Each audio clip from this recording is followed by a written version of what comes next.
Fala pessoal, sejam todos bem-vindos a mais um vídeo aqui do NS Futebol. Seguinte dia de Brasileirão, dia de Red Bull Bragantino e Atlético Mineiro, Galo, forte vingador. Seguinte, estilo de jogo. Bragantino, uma equipe que tem mais posse de bola, tá? Que consegue ficar um pouco mais com posse de bola, contra uma equipe do Atlético Mineiro que consegue também ficar com mais posse de bola. Então, você tem duas equipes aí que têm um bom índice de posse de bola, tá? Não são equipes que ficam em exagero com a posse de bola, como São Paulo, Flamengo, Fluminense ou outras equipes, mas são equipes que conseguem manter essa posse. Dentro desse cenário, você tem 49-57, um amplo favoritismo para o Atlético Mineiro. Então, nesse cenário, você tem um amplo favoritismo. Quando a gente sobe o cenário para o mando de campo, você já tem uma inversão de lado do favoritismo. Não é um grande favoritismo, mas é um favoritismo para a equipe do Bragantino. Tá? 61-54. Você tem ali uma quedinha pequena do Atlético Mineiro e uma ascensão muito boa do Red Bull Bragantino. O que a gente pode esperar do jogo olhando o mando de campo? Tá? Olhando aquela primeira linha ali e olhando toda essa tabela abaixo que se refere ao mando de campo. Bragantino, caso. Atlético Mineiro, fora. Temos o seguinte: passe a um equilíbrio muito grande entre as duas equipes, 58-58. Progressão, equilíbrio grande entre as duas equipes, mais uma vantagem do Bragantino, tá? No número absoluto. Aí você passa a ter, na velocidade de recuperação, aí uma boa vantagem do Bragantino. Então, o que a gente pode esperar? Um Atlético que não recupera essa bola rápido, mas que ataca mais rápido. Passes mais longos. Um Red Bull que pressiona para recuperar e aí ataca mais rápido. Então você tem dois estilos diferentes de pressão, mas ataques um pouco mais rápidos. Aí, isso quer dizer que ele vai fazer bola longa toda hora? Não.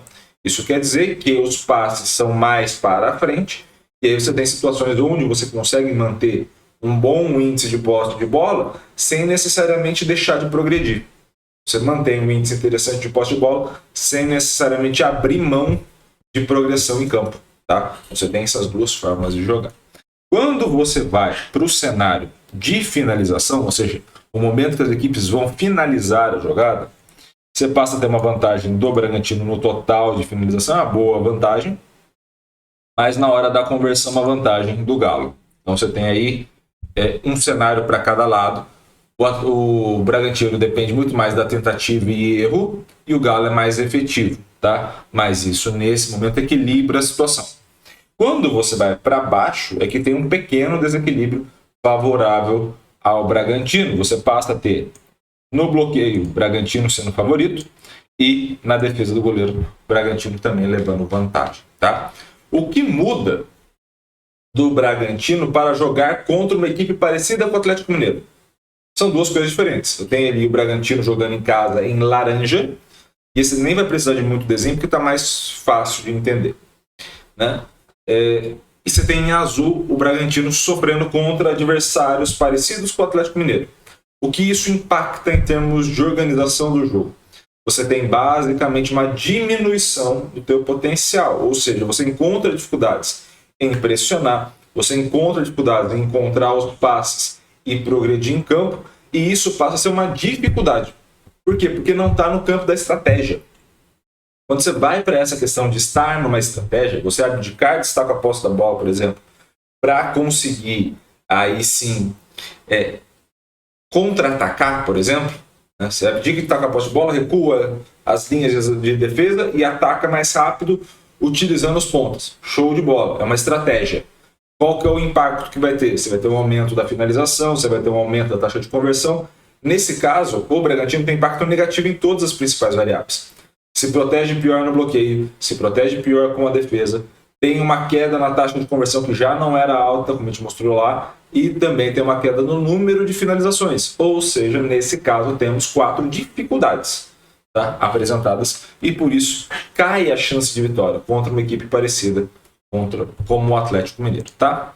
Já o Atlético Mineiro, você tem aí uma outra organização. E aí é importante a gente entender isso. Em laranja temos o Atlético Mineiro jogando como visitante. Em azul temos o impacto de jogar contra equipes parecidas com o Red Bull Bragantino. E aí vamos entender uma coisa. O que impacta para o Atlético Mineiro? Você tem basicamente, né, e aí aqui compensa desenhar, pelo seguinte, como tem sobreposição, fica mais difícil de enxergar tudo. Temos uma manutenção da velocidade, ou seja, o Atlético Mineiro não vai marcar a pressão, mas ele abdica um pouco desse número de passes, o que faz cair um pouco a progressão. Cai mais passe do que progressão. O que isso quer dizer? Eu tenho menos passe, mas a bola vai mais longa. Aí, de fato, eu começo a explorar mais contra-ataques de fato. O que isso impacta para as principais variáveis? Ter essa manutenção da forma de recuperar e esse ataque mais rápido na hora de atacar. Você passa a ter uma manutenção do chute, ou seja, você não modifica. Você não modifica também a taxa de conversão para gol, ou seja, eu mantenho a forma como eu ataco, mas lembra que essa forma como eu ataco estava parecida com a do Red Bull Bragantino? Agora a gente olha para a defesa. Na defesa eu tenho até uma queda do bloqueio, uma pequena queda do bloqueio, mas eu tenho um grande aumento do índice de defesa e aqui está o segredo para o overall aumentar. Não é que eu deixo de marcar ou que eu marco tanto a mais que aumenta a minha chance. Basicamente eu defendo melhor, eu sofro menos. Como que você passa a sofrer menos? O bloco está mais baixo, você tem mais jogadores ali que possam desviar essa bola, né? Então, uma finalização eu posso fazer o bloqueio mais vezes, e ao fazer o bloqueio mais vezes, ou pelo menos se eu não conseguir fazer esse bloqueio mais vezes, a finalização tende a vir de posições no campo que são mais difíceis de converter para gol. E aí facilita o trabalho do goleiro. Então tudo isso são pontos estratégicos para a gente entender desse jogo e entender como o Galo melhora nesses cenários em relação ao que o Red Bull Bragantino tem. Favoritos para esse confronto? Empate. Esse seria o resultado mais provável. O que pode impactar um resultado ou outro? Como as duas equipes têm dificuldade de taxa de conversão, converter para gol, não são grandes taxas de conversão nessa competição, você pode entender que um primeiro gol ele dá um grande indicativo de vitória.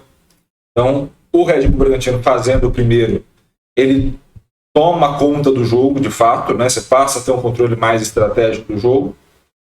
O Galo, fazendo esse mesmo processo, fazendo o primeiro gol, ele também toma conta estratégica do jogo. Então, esses dois cenários que você passa a ter são muito favoráveis, a partir, obviamente, do primeiro gol. Então, o primeiro gol tende a ditar quem sai estrategicamente à frente, mas de ponto de partida, empate é mais provável. Beleza? Espero muito que vocês tenham gostado desse vídeo. Gostou? Curta, comente, compartilhe esse vídeo com o máximo possível de gente. É claro, se inscreva no canal e ative o sininho para receber todas as notificações. Um grande abraço a todos, obrigado e até a próxima. Valeu!